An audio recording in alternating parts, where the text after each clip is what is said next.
Hello friends, welcome to Sutapa's kitchen. আজ আমি তোমাদের বোয়াল মাছের খুব সুস্বাদু একটি রেসিপি করে দেখাবো। একদম রসা বোয়াল, দেখতেও যেমন চমৎকার, খেতেও কিন্তু ভীষণ ভালো লাগবে। বড় বড় সাইজের বোয়াল মাছ আছে, এই জন্য আমি কিন্তু 1 চামচ মতন লবণ দিয়ে দিচ্ছি। 1 চামচের মতন হলুদও মাখিয়ে নেব।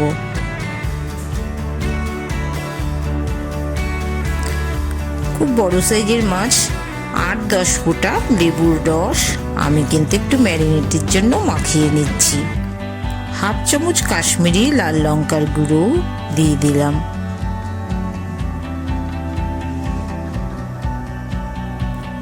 খুব ভালো করে কিন্তু মাছগুলোকে ম্যারিনেট করে নিতে হবে। 1/2 চামচ গোলমরিচ ছড়িয়ে দিচ্ছি।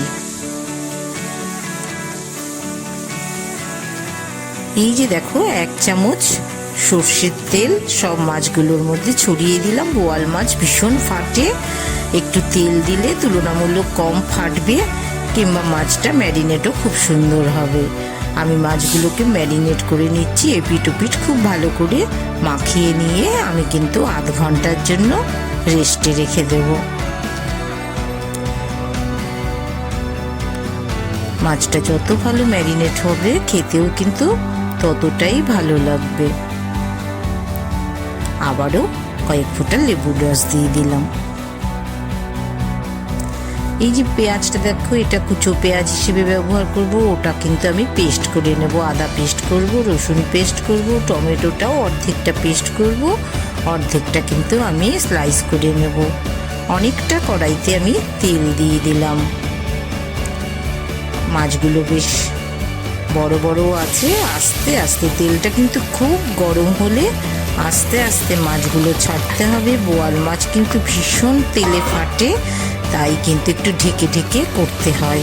তবে খুব বেশিক্ষণ ঢাকলে কিন্তু মাছ আবার নরম হয়ে যায়।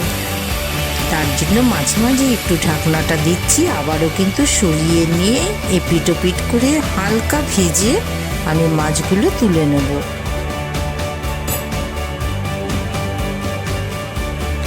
মাঝে মাঝে একটু ঢেকে নিচ্ছি, আবার একটু সরিয়ে। দুটো মাছ যেই অনেকটা ভাজা হয়ে এসছে, আবারও কিন্তু ওই তেলেই মাছ ছেড়ে দিচ্ছি। এই দুটো মাছ অনেকটাই কিন্তু ভাজা হয়ে গেছে। এগুলো এবার আমি তুলে নেব। একটু ফাঁকা করে আবারও মাছ ছেড়ে দিলাম।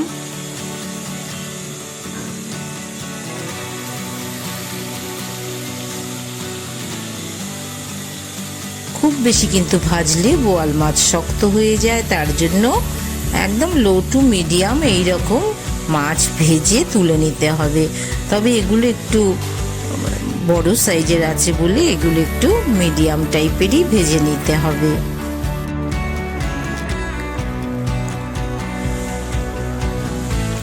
আমার কিন্তু মাছ ভাজা হয়ে গেছে। এবার মাছগুলোকে আমি তুলে নিচ্ছি।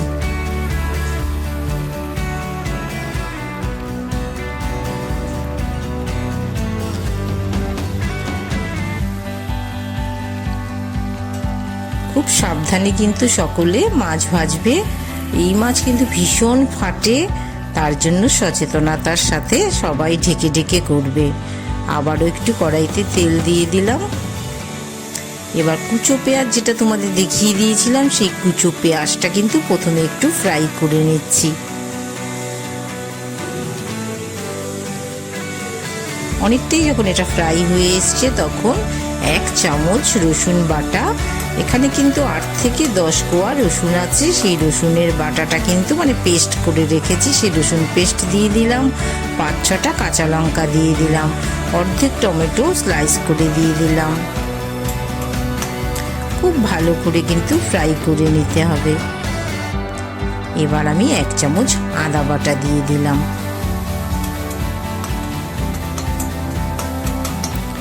একদম মিডিয়াম ফ্লেমে সমস্ত মশলাগুলো, পেঁয়াজ রসুন যা যা দিলাম, এগুলো কিন্তু ফ্রাই করে নিতে হবে। যখন অনেকটাই ফ্রাই হয়ে এসছে, তখন আমি বড় একটা পেঁয়াজ, বড় চামচে 2 চামচ পেস্ট হয়েছে, সেটা কিন্তু আমি মিশিয়ে দিচ্ছি।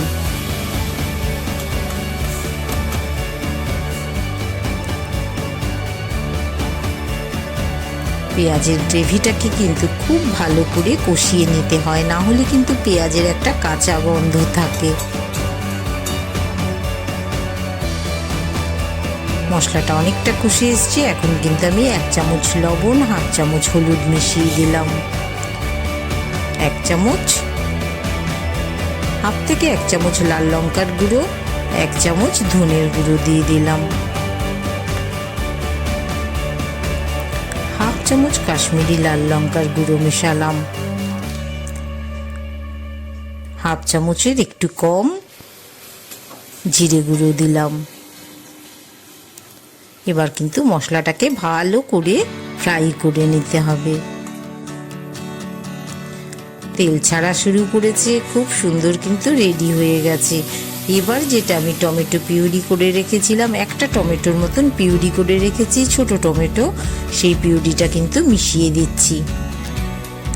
টমেটোরও কিন্তু কাঁচা গন্ধ থেকে গেলে খেতে সুস্বাদু হয় না, তার জন্য কিন্তু খুব ভালো করে কষিয়ে নিতে হয়। দেখেই তো বোঝা যাচ্ছে আমার মশলাটা কিন্তু একদম কষে গেছে। যখন একদম পুরো কষে গেল তখন কিন্তু আমি 1/2 চামচ গোলমরিচের গুঁড়ো মিশিয়ে দিলাম। একদম শেষে কিন্তু এই গোলমরিচটা দিলে বেশ একটা ঝাঁঝ ব্যাপার থাকে, খেতেও কিন্তু বেশ সুস্বাদু লাগে। এবার অল্প অল্প করে জল দিয়ে কিন্তু আমি মশলাটাকে কষিয়ে নিচ্ছি। একদম পারফেক্ট কষে এসছে। তখন কিন্তু আমি মাছগুলো গ্রেভিতে দিয়ে দিচ্ছি।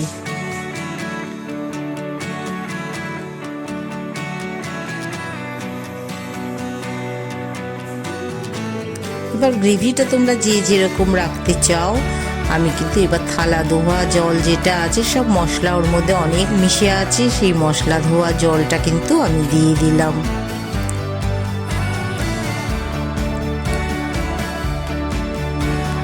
বোয়াল মাছের রসালো, মানে সত্যিকারেরই রসা, এরকম একটা বোয়াল হলে আর কিন্তু কিছুই লাগে না। এবার আমি সার্ভ করার জন্য নামিয়ে নিচ্ছি।